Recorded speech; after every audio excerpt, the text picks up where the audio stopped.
بسم اللہ الرحمن الرحیم۔ السلام علیکم، welcome to my YouTube channel now readers hub. کیسے ہیں آپ سب لوگ؟ کیسی جا رہی ہیں آپ سب کی گرمیاں؟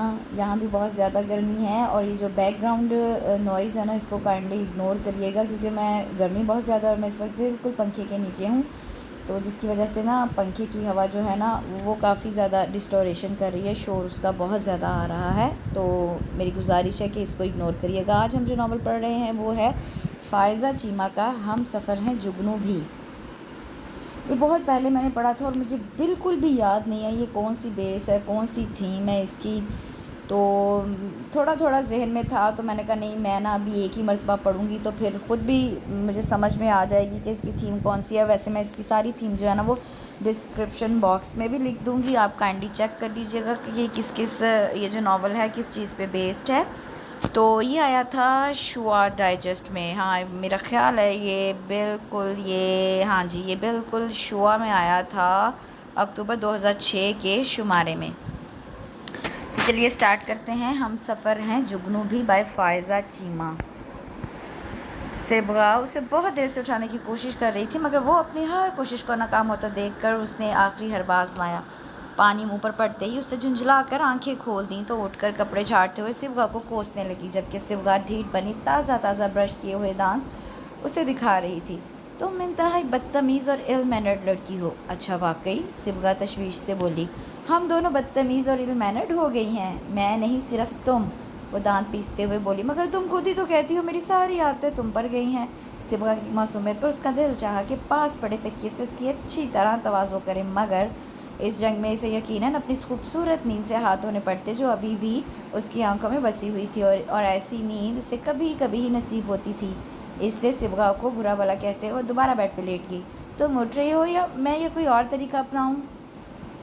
صبغہ نے اسے دھمکی دیتے ہوئے کہا۔ کیا تکلیف ہے تمہیں؟ کم از کم یہاں تو سکون سے سونے دو، وہ کروٹ بدلتے ہوئے بولی۔ گھر میں تو دادوں کے ڈر سے اسے ہمیشہ صبح اٹھنا پڑتا تھا، اور اسلام آباد آ کر اس نے جو کرنے کے لیے کام سوچ رکھے تھے ان میں سر فہرست نیند پوری کرنا تھا۔ دادوں کو سحر خیزی کا شوق بلکہ جنون تھا، وہ اپنی یہ عادت انہوں نے نہایت سہولت سے سارے گھر والوں میں منتقل کر دی تھی سوائے شوا کے۔ دادوں کی نظروں سے بچنا بہت مشکل تھا، کیونکہ وہ صبح ہر ایک کے کمرے میں بذات خود جا کر اٹھانے کا فریضہ انجام دیتی تھی۔ ماہین کا تو خیال تھا کہ پوری دنیا میں ان کے گھرانے سے زیادہ سحر خیز اور کوئی نہیں ہوگا۔ سارا گھر نہ صرف دادوں کی اس عادت سے کمپرومائز کر چکا تھا، بلکہ سب ہی صبح اٹھنے کے عادی ہو چکے تھے سوائے شوا کے۔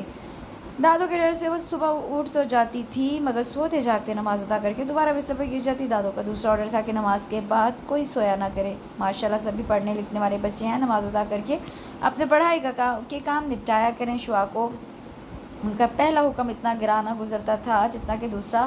نماز کے بعد باقی سب تو اپنے کام دھندوں میں لگ جاتے، مگر وہ مندی آنکھوں سے سب کو صرف دیکھتی رہتی، کیونکہ اس وقت اس کی آنکھوں میں اتنی نیند بھری ہوتی تھی کہ کوئی بھی کام کرنا اس کے لیے محال ہوتا تھا۔ اس سچویشن میں اسے اپنے اوپر بری طرح ترس آتا تھا، نہ تو سو سکتی تھی نہ کوئی کام کر سکتی تھی۔ اور پھر صبغہ بھی تھی جو اس کی بیسٹ فرینڈ اور فرسٹ کزن ہونے کے ساتھ ساتھ اس کی ازلی دشمن بھی تھی۔ اسے شوا کی نیند سے بلا کا بیر تھا، وہ پوری دادوں کی کاپی تھی، انہی کی طرح صبح اٹھنے کی شوقین اور سونے پہ سہاگا۔ اسے نیچرل سین دیکھنے کا کریز تھا، صبح کی واک بھی اس کی ایک فیوریٹ ہابی تھی۔ جہاں دادوں اس کی اس عادت پہ پھولے نہ سماتی تھی، وہاں صبغہ کی یہ عادت شوا کے لیے وبال جان تھی۔ صبغہ کا ایک اور شوق بھی تھا، ہر کام شوا کے ساتھ مل کر کرنے کا۔ پہلے تو شوا کو بھی فخر ہوتا تھا کہ اسے اتنی عظیم دوست ملی ہے جو اس کے بغیر نوالا بھی نہیں توڑتی، مگر پھر اسے اپنی اس عظیم دوست کے آگے ہاتھ جوڑ کر کہنا پڑتا کہ کوئی اور کام بھی کر لیا کرو۔ اصل قیامت تو اس وقت ٹوٹی جب اس کے اکلوتے لاڈلے ذہین و فتین بھائی نے شادی کے لیے صبغہ کا نام لیا، اور وہ جو پہلے ہی اپنی بھائی کی ذہانت پر نازا رہتی تھی اب ان کی بیوقوفی پر کڑتی تھی۔ اس کی مخالفت پر صبغہ نے اسے خوب لتاڑا تھا۔ کیسی دوست ہو تم جو اپنی دوست کی سیدھی سادی لو سٹوری میں ولن کا کردار ادا کر رہی ہو؟ تمہیں تو شکرانے کے 100 نفل پڑھنے چاہیے کہ تمہاری دوست کو اس کی محبت بغیر کسی تردد کے مل رہی ہے۔ ابھی تو تم صرف میری دوست اور روم شیئر کرتی ہو، ہر وقت سائے کی طرح مجھ پر مسلط رہتی ہو، اور اگر تم میری بھابھی بن گئی تو تم تو میرا جینا عذاب بنا دو گی۔ میں تو گن کے اس دن کا انتظار کر رہی ہوں جب تمہیں احمد والا سے دھکا دوں گی تاکہ تم کسی اور کے نصیب پھوڑو۔ فکر نہ کرو، دھکا تمہیں ملے گا یہاں سے، میں تو بڑی شان سے یہاں راج کروں گی۔ تمہیں چاہیے کہ تم ابھی سے میرے آگے پیچھے پھرو، ورنہ میں بہت بری بھابھی ثابت ہوں گی۔ صبغہ اسے ڈراتی۔ فکر نہ کرو، میرے جیسی بری نند تم نے دنیا میں نہ دیکھی ہوگی، میں تم سے زیادہ بری ہوں۔